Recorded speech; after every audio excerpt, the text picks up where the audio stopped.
Welcome to মুনমুনের classroom. আমরা করছি model question paper 11 part 2, 4 অথবা এর অথবা। সিলিকন একটি কুপরিবাহী পদার্থ, কিন্তু সিলিকনকে ফসফরাসের সাথে ডোপিং করলে সেটি অর্ধপরিবাহী হিসেবে কাজ করে কেন বা আচরণ করে কেন? দেখো, সিলিকন একটি কুপরিবাহী পদার্থ, এর যোজ্যতা 4।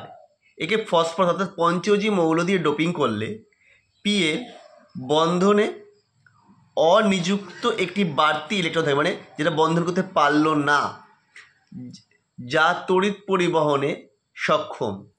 তাই সিলিকন কুপরিবাহী হলেও সিলিকনকে ফসফরাসের সাথে ডোপিং করা হলে সেটি অর্ধপরিবাহী হিসাবে আচরণ করে। নেক্সট কোশ্চেন, ফেরোম্যাগনেটিক পদার্থের উদাহরণ অনেক আছে, তার মধ্যে একটা হচ্ছে Fe, CrO2, Ni, নিকেল ইত্যাদি। আর্সেনিক দ্রবণের উদাহরণ চেয়েছে, তাকে বলে উদাহরণ। অর্ধভেদ্য পর্দার দ্বারা পৃথকীকৃত দুটি দ্রবণের অভিস্রবণ চাপ সমান হলে যে কোনো দ্রবণের দিকে দ্রাবের কণার প্রবাহ বন্ধ হয়ে যায়, তখন ওই দ্রবণ দুটিকে আইসোটোনিক দ্রবণ বলে। যেমন রক্তরসের সাপেক্ষে 0.84% লবণ জলের দ্রবণ আইসোটনিক। পরে একটা অঙ্ক আছে যেটা আমাদের এগুলো ছিল হচ্ছে এর 4-এর, এটা ছিল হচ্ছে কঠিনের অবস্থা, এটা হচ্ছে দ্রবণ। দ্বিতীয় মানে 2-এর বিয়ের যেটা দ্রবণেরই অঙ্ক একটা।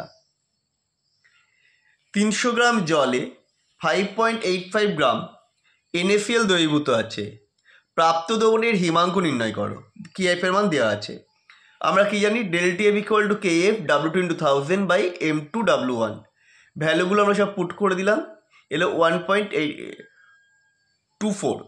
তো দ্রবণের হিমাঙ্ক কত হবে? 0 - 1.24 অর্থাৎ -1.24 ডিগ্রি সেন্টিগ্রেড। তোমরা যদি এখন আমার চ্যানেলটা সাবস্ক্রাইব না করে থাকো, প্লিজ সাবস্ক্রাইব করে নাও আর পাশে থাকা বেল আইকনটা বাজিয়ে দাও। পরেরটা, Cu2+/Cu অর্ধকোষের প্রমাণ তড়িৎদ্বার বিভব হচ্ছে +0.34 ভোল্ট। এটা বলতে কি বোঝায়? এটা বলতে বোঝায় 25 ডিগ্রি সেন্টিগ্রেড উষ্ণতায় Cu2+ আয়নের 1 মোলার গাঢ়ত্ব সম্পন্ন দ্রবণে একটি কপার দণ্ড নিমজ্জিত করলে তড়িৎ প্রবাহের সৃষ্টি হয়। যে তড়িৎ প্রবাহের সৃষ্টি হয় তার মান, তড়িৎ প্রবাহ নয় তড়িৎ বিভব হবে, তড়িৎ বিভবের সৃষ্টি হয় তার মান 0.34 ভোল্ট প্লাস। এটা হচ্ছে ছিল তড়িৎ রসায়নের। পরেরটা তড়িৎ রসায়নের কোশ্চেন অঙ্ক। একটি ধাতব সালফেটের দ্রবণের মধ্যে দিয়ে 0.5 অ্যাম্পিয়ার তড়িৎ প্রবাহ 1 ঘন্টা ধরে চালালে ক্যাথোডে 0.59 গ্রাম ধাতু সঞ্চিত হয়। ধাতুর তুলাঙ্ক মান নির্ণয় করো। আমরা যে W = EIT/F সেই ফর্মুলায় ফেলে দিলাম, তাদের এই তুলাঙ্ক মান বেরোচ্ছে 61.63, অর্থাৎ ধাতুর তুলাঙ্ক হবে 31.63। পরের কোশ্চেন, এটা হচ্ছে ধাতব যৌগ সংক্রান্ত যৌগ থেকে মৌলের পৃথকীকরণ ধাতু মৌল, সেখান থেকে আছে। এটা যে প্রথমটা খনিজ মৌল ধাতু মৌলের মধ্যে পার্থক্য। খনিজ মৌল কী হচ্ছে না, আকরিক মধ্যস্থ প্রয়োজনীয় ধাতু বা ধাতব যৌগের সাথে মিশ্রিত অপ্রয়োজনীয় পদার্থগুলো, যেমন বালি, মাটি, কাদা, বিভিন্ন যে রাসায়নিক পদার্থ, একেই বলছে খনিজ মৌল। আর ধাতুমল কোনটা? ধাতু নিষ্কাশনের বিগালন প্রক্রিয়ার সময় বিগালক ও আকরিক মধ্যস্থ খনিজ মৌল বা অপদ্রব্যগুলির মধ্যে যে রাসায়নিক বিক্রিয়ায় যে গলিত পদার্থ উৎপন্ন হয় তাকে ধাতুমল বলে। খনিজ মৌল হচ্ছে আম্লিক বা ক্ষারীয় প্রকৃতি হতে পারে, যেমন সিলিকা, CaO ইত্যাদি।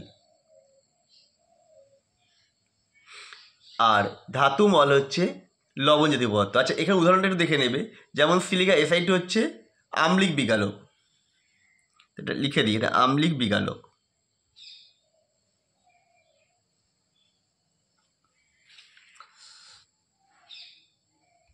পরের কোশ্চেন, আম্লিক খনিজ মৌল উদাহরণ দাও। আম্লিক খনিজ হচ্ছে সিলিকা। পরেরটা হচ্ছে ভস্মীকরণ ও তাপজালের মধ্যে দুটো পার্থক্য। আর তার সাথে কোশ্চেন আছে অ্যালুমিনিয়াম নিষ্কাশনে কার্বন বিজারণ পদ্ধতি প্রয়োগ করা হয় না কেন? এটাও খুব ইম্পর্টেন্ট। প্রথমে বশীকরণ তাপজানের পার্থক্য।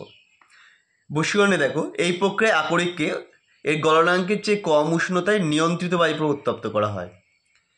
তাপজানের ক্ষেত্রেও আকরিকের গলনের চেয়ে নিম্ন তাপমাত্রায় করা হয়, কিন্তু বশীকরণের চেয়ে উচ্চ তাপমাত্রায় এবং অতিরিক্ত বায়ুপ্রবাহে উত্তপ্ত করা হয়।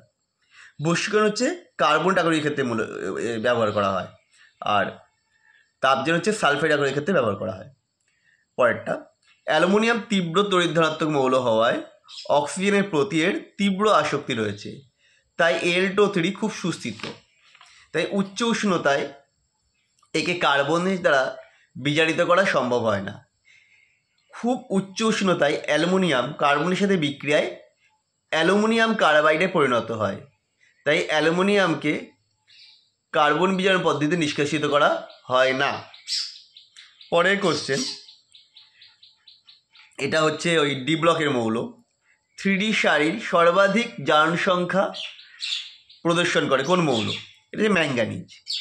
পরেরটা দেখো, 4D এবং 5D মৌলগুলির সাদৃশ্য দেখা যায় কেন ধর্মের?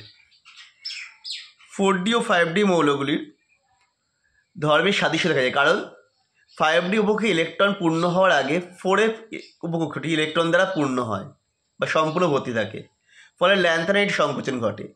এর ফলে 4D ও 5D মশারি মৌলগুলির ব্যাসার্ধ প্রায় সমান হয়, ফলে এদের ধর্মের সাদৃশ্য দেখা যায়। পরেরটা, Cu প্লাস আয়নটির চুম্বকীয় চরিত্র। Cu সেক্ষেত্রে 3D10 থাকে, মানে কোনো বিজোড় ইলেকট্রন থাকে না, তাই এটা হচ্ছে ডায়াম্যাগনেটিক ধর্মবিশিষ্ট হয়। নেক্সট, Cu এর Zn ও Cu এর ভূমিস্তরে ইলেকট্রন বিন্যাস দেখাতে বলেছে, এবং এরা কি সন্ধিগত মৌল?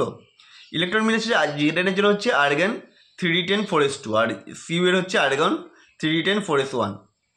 দেখো, Zn এর মৌল এবং সুস্থির জারণ অবস্থা অর্থাৎ Zn2+, এর কোনোটাতেই আংশিক পূর্ণ দ্বিকক্ষক উৎপন্ন করে না, তাই এটা সন্ধিগত মৌল নয়।